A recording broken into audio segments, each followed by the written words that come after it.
Hi അസ്സലാമു അലൈക്കും. പുതിയൊരു വീഡിയോയിലേക്ക് എല്ലാവർക്കും സ്വാഗതം. ഇന്ന് ഉണ്ടാക്കാൻ പോകുന്നത് നെയ്യപ്പം.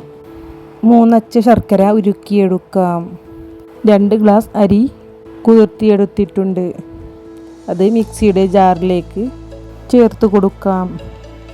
അരി അരച്ചെടുക്കാൻ പാകത്തിനുള്ള വെള്ളം ഒഴിച്ച് നല്ലവണ്ണം അരച്ചെടുക്കാം. മിക്സിയുടെ ജാറിലേക്ക് തന്നെ 1 ഗ്ലാസ് മൈദപ്പൊടി ചേർക്കാം. 1/4 ടീസ്പൂൺ അപ്പസോഡ, 3/4 ടീസ്പൂൺ ഏലക്കാപ്പൊടി, ഉരുക്കിയെടുത്ത ശർക്കരപ്പാനി ചേർത്ത് കട്ടയില്ലാതെ അടിച്ചെടുക്കാം. മാവ് ലൂസായതുകൊണ്ട് കുറച്ചുകൂടി മൈദപ്പൊടി ചേർത്ത് നല്ലവണ്ണം ഇളക്കി കൊടുക്കാം.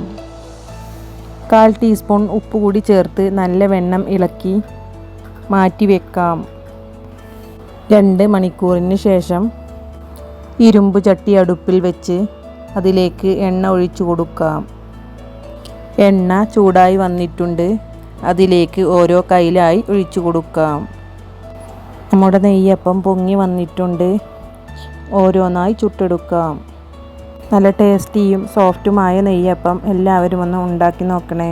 പുതിയൊരു വീഡിയോയുമായി വീണ്ടും കാണാം.